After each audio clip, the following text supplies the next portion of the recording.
All right, guys, here's what I ended up with on these lights. I'm going to show you a couple of the features of them. Stick around in the video, I'll show you how I did this. So I can do all these different colors. There's all this stuff. I don't know, I'm not pointing at it right. So yeah, it's pretty neat. Then you can do all these different fades. Let me show you here. My strap's in the way. You can go really fast, all one color. You can change it to all different colors. You can make it switch all over the place. I think you guys get the idea. I mean, there's really almost anything you can do with this remote. And also there's an app, and you can put it to music. I don't know exactly how that works, but that's pretty neat. I didn't even know that one existed. I haven't played with all these yet, so yeah, pretty cool. A lot of colors in there. Really changes a lot. But I also have two different controllers. You can even do way more than this. I'll show you more in the video. Talk to you guys later. All right, let's take this bike and make it really cool. Right now I have these lights and I want to really just cover this thing with lights. So I've got 66 feet of lights that I'm going to go ahead and put on here. So I think I cover pretty much the whole thing. I mean, I don't think there's going to be a place on here that doesn't have lights. Right now I have this. You know, it does that, and it just, you know, it's okay, but I want to cover the entire bike. So what I have now is I have two of these sets from Amazon. I'll put links in the description for these, so if you're interested in getting them, you can do so. These are the lights that I have. They are a little bit spaced more than I would want them to be. If you see, they're about 2 inches apart. And what you can do is you have to also get one of these kits here that I also am going to have a link in the description for. And they have elbows and then these wire lengths. And the whole idea is you don't want to have too many. And so that, kind of give you an idea. You take the lights and you run them along, right?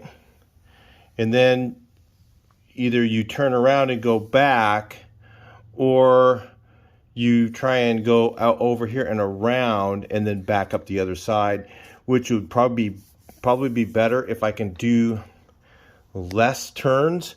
So if I can make it just kind of go along here, I think it'll kind of make that turn. I'll try it, and then maybe go down here and then kind of make a little bit of a turn and then go around the frame and then back up the other side, so I don't have too many of those wire loops. Because every time I do one of those wire loops, it's going to take a lot of time to do that. So I think if I go down here, and I go around the frame and then back up the other side, I have to kind of think that way first. So, and then on the fenders, I like to just put like as many strips as I can along here. Yeah, I literally want to cover the entire bike. The fork.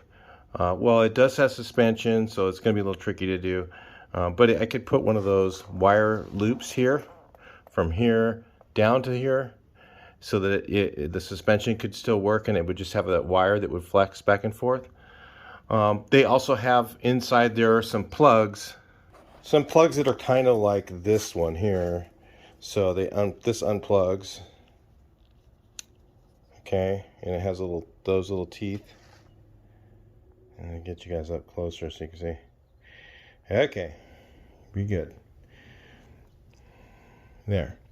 So it has those little teeth like that. So you don't want to have them stretch too much because they'll actually unplug while you're riding, and you don't want that either.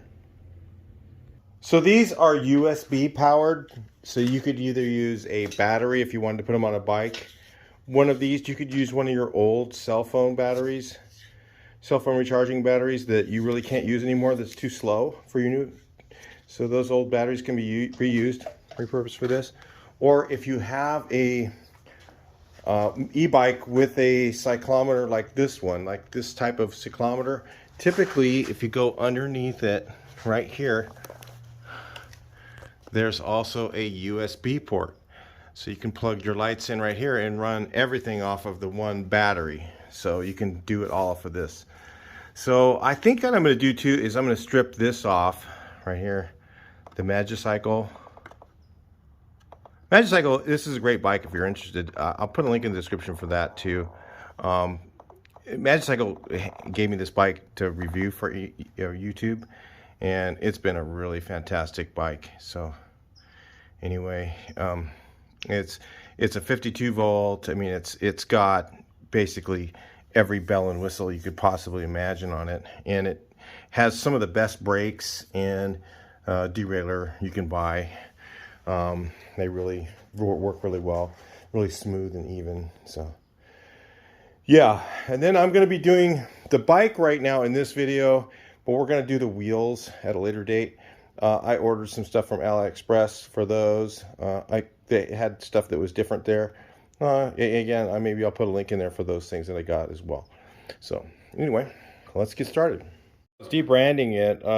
There's some glue on the part where it said Magicycle right there, and if you use this pure citrus air freshener, it removes that glue residue in seconds. Keep that in mind. It's really easy to get the glue off if you have any stickers you want to take off.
All right, so if you can see, I bent it.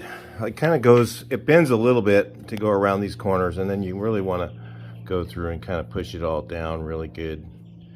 Spend a bit of time doing that, getting it all pushed down. Yeah, but when it goes around, it kind of kinks it a little bit, but you can get it around some of this bar like that so that it's continuous. Then you don't have to put so many splices in. One of the things that, I don't want a lot of splices in here because every splice takes a lot of time to do. And every time you splice it, you have to splice it at, let's look here, at one of these things. So you cut, there's a little line on there. Let me see if I can get really close. You can see that line in the middle. You cut it on that line, and that's where you can splice it. So those are cut lines. So anyway, and they're all marked. So they need to be, it has to be exactly in the same. So when you splice it, your 12 volt has to match up with the 12 volt G, R, and B, green, red, blue, right? So, but all those have to line up together, and then the computer, of course, can recognize everything, and then it does the color changes and all that by using green, red, and blue to manipulate to make different colors. So, anyway, yeah, I don't know how it makes all the colors out of that, but it does it somehow. So anyway, I'm figuring how to do this. I don't know exactly how I want to do it, but I want to do this frame back here, right? And I think I want to do the bottom bar. I'm not sure. If I can, I'll do these along here. Not sure how it's going to stick on there. I know it'll stick really good here, and I want to do this bar here in the middle. So I could wrap it around that bar. Maybe on your bike you could do that. It could easily candy cane around. This stuff will bend enough to do that. So you could do that if you wanted to. You could candy cane that bar. And then I also want to do up in the front, I want to go down to here and then put them along here. You can kind of see this kind of goes down and around. Maybe make it do that a couple of times to get enough lights on there so it really stands out. Because they're kind of far spaced. Now I don't know if these ones are waterproof. That's one of the things I don't know. So what I would recommend, what I'm going to do, this is what I'm going to do. You do whatever you want to do. Maybe find the waterproof ones, and these are a lot cheaper. I don't know. The waterproof ones are, I mean, I looked them up. They're pretty expensive. But I think that if I got these wet and I didn't turn it on, like if I hose the bike off and I just don't turn it on and I take a leaf blower and dry it off really good and let it dry and sit in the sun for a day before I go riding, then I'm pretty sure it won't be an issue even if they aren't waterproof. So I just wouldn't turn them on in the water because then it could short circuit. But this thing has like a circuit protector in it, it says. So I really don't know how that's going to work out. So that's a risk you can take on your own. So this is just how I'm doing it. So anyway, there's a lot here to cover. I've gone through, that's one whole roll. So I have one more whole roll still to do. And I just ordered a second one. And it doesn't have the same controller, but I'm just going to add on to these, if you know what I mean. We'll kind of figure that out later. So, and I also found out one other thing.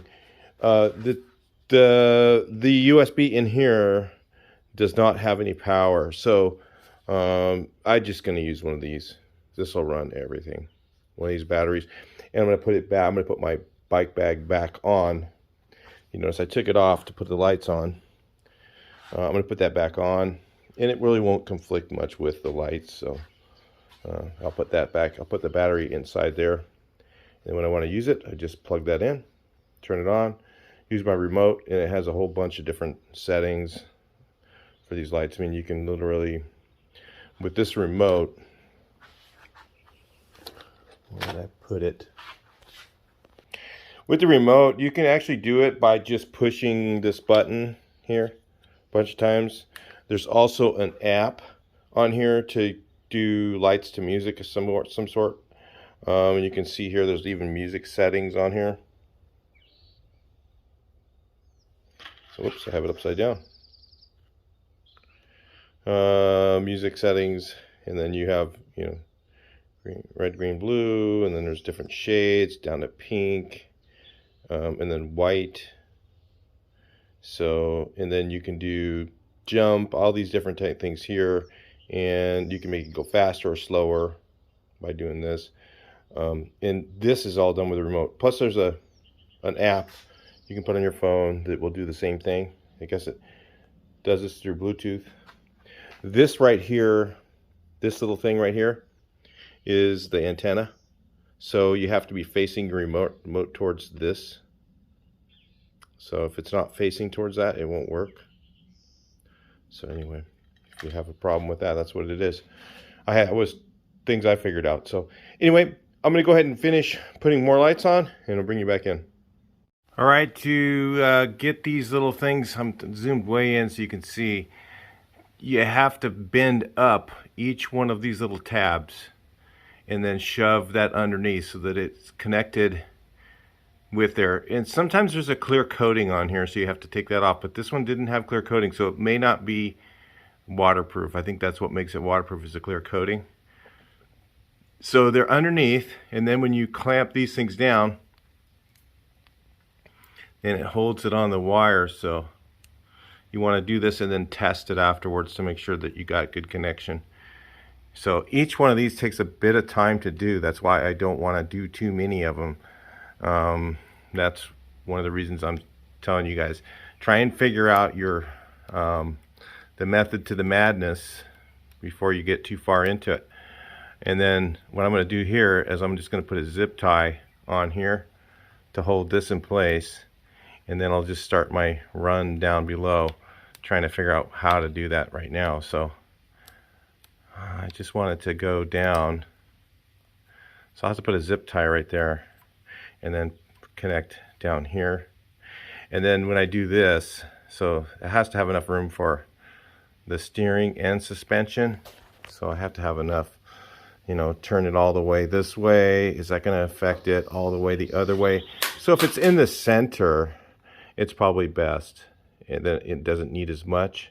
And then my suspension is all the way up, so I want to make sure that it doesn't interfere with any of that. Then I'll put that on there and then do this section. So I just realized that these things don't stay on very good. They come right off. I mean, so it's not going to work on suspension. It's going to have to be soldered in the front. So I think I'm just going to use the same wire that I have there and just solder them in. So I'll come back to that. But what I was just thinking about is when you do this, you kind of have to think way ahead of what you can do. So I think what I'm going to do is have both of these inside this front bag, right? So I need to start my loom from the front and go to the back, because I'm going to use this one all around the back. So what I'm doing is I'm thinking about all the things I need to do ahead of time. So I think I'm going to go underneath this bar along here down to here, and then attempt to turn the corner and go around. And maybe I'll have to put a zip tie here to keep it from twisting, and I'll just go around this bar a bunch of times, okay? And then I'll come down to the bottom, and then I'll go around here. I think of how I'm going to, so I was thinking doing that and then coming and going around down to this bar, and then following this one along here, and then going along here, and then coming back up, going across here to the other side and go down. And then somewhere I'll have to solder in. You could just put solder on top of here and a little wire on top of one of these connectors. A little solder and a wire on each one of those. And then run a second line over to here. So that's what I'm probably gonna have to do. Something like that, but I just need to make sure that my path is possible, that it will make it up here and then go around. Like I said, I'll probably need a zip tie right there to do that, and then just go around and around and around and around and around and around, and then down at the bottom. Or I could do the bottom bracket, go down this way, and then maybe, well, then the problem is I don't get this bar done. See what I'm saying? You have to kind of think ahead a little bit. So if I did that, then I went all the way around here, then I came down with that. I could go down that and then come over here. It's still going to be difficult to go around that corner. So, and I don't want to put them over here where the chain is, because if I put them over here where the chain is, that's going to be a problem unless I really zip tie it really good to there. I could run it underneath. This is a Velcro piece. Kind of got to think ahead, you know. And then if I do the battery, I'll use one of these little plugs that they have. So they have these things here you can plug in. So I could use that. And then these. So, yeah. I almost think I'll have to drop solder on every one of those so that it stays in place, because it's just going to pull out. It pulls out pretty easy. So anyway, that's my thoughts. I don't know. We'll get back to you a little bit later. Thing I realized you can do is you can take these elbows and then slide the unclip one end and just slide it out. And now you've got this, so you can make a U-turn. So the elbows can make U-turns. So I'm going to make a U-turn and do one more run all the way across, because any other way I couldn't really fit it in there, could I? I can't get any more wire underneath there. It makes sense. I'll do that. Do one more time. Then I'm going to put a T in right here and then make it go down that way and down that way. And get a little more used to doing it as you go. All right, I'm going to tell you guys a little bit about what I learned doing this. Maybe this will help you do your own. One thing, it is very time consuming. You might think it'll take you an hour. It's going to take you a couple of days to do these many lights here. And I'm going to do my wheels at a separate time. Maybe I'll put a separate video up for just that. Those are going to be powered by separate batteries. You can't connect them together really. Not that I know of. Maybe somebody has some fancy way of getting 12 volts to those wheels, or getting the 5-volt hookup. What I found on this is you can do things a little bit cheaper. If I'll put some links in the description, than the way that I did it, because I learned some things as I'm doing it. One is that these are 12-volt lights. If you read right there, it says 12V. So it hooks into USB, which is 5 volts. So what is also in this controller here is some sort of a voltage inverter, or these 12-volt lights operate on 5. Maybe they have a range in them. I don't know. But you could buy the strip lights in 12-volt for about half the price as the ones in 5. So make sure they're still 10mm width ones, RGB, and there should be the same. Also found, if you see some of these are blinking different colors down here, they're not blinking all the time, and that's because I got a bad connection. So I've did that 5 or 6 times, change those. I had to, if you notice, there's some ones in here, and what happens is if you do them more than once, crimp them more than once, usually they're so fragile that just you know, the little connectors kind of go away. So if you really want to spend some time and do it really nice, it'd be best to get solder to do it. I mean, solder them together. There's a couple of ways you could do that. If you look where they actually factory connect, like right here, this is, you know, this is if you really want to go crazy with it. If you look at where they factory connect right here, they're just overlapped on each other and soldered.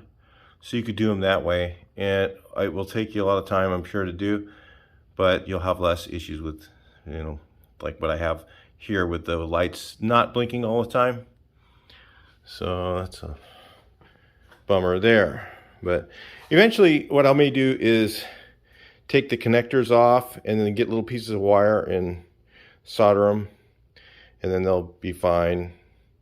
But I'm kind of giving up at this point because it's just so much time. I didn't expect to put this much time into this. So anyway, but I thought, you know, I would make this so that maybe it'll help you guys. So what you can buy is one of the 5-volt controllers. In fact, I have 2, and I have 2 circuits on here, so that I have them all hooked into one by this. There is a actual Y in here. If you see, it comes in the kit. It has a Y. So, well, it just disconnected out of the battery. but it does have a Y already in there, so you can hook up to 2 circuits in the same one. And I have 2 circuits hooked up, but I could use 2 different controllers and have them flash at different times or whatever, and do different colors, you know, change, so you can do that as well. But if you only want to use one controller, you could buy one of these kits, the 5-volt kits, and then buy one 12-volt kit there's a 12-volt kit that's like, you can get 100 feet. So buy the short 5-volt kit with the large pad like this one, and then buy one 12-volt kit with 100 feet, and you'd have well more than enough to do the whole bike. So I'll put links in the description for that, so you can figure that out, how you want to budget it, how you want to do it, and you'll get a lot more for your money if you use the 12-volt one and just use one of the 5-volt controllers. So anyway, they're just more available. So anyway, that's it for this. It looks pretty cool. It's pretty fun to do. It does take a lot of time. I actually am going to eventually do these posts, but I think I'm just not going to right now. It just takes a lot of time. I'll do it, you know, a little bit at a time when I'm mentally able to do it, because after doing this, I'm just going crazy. So I'll add them on later. But that's kind of the thing you can do as well. So anyway, just thought I'd make this for you. Talk to you in the next video. Please like, share, and subscribe.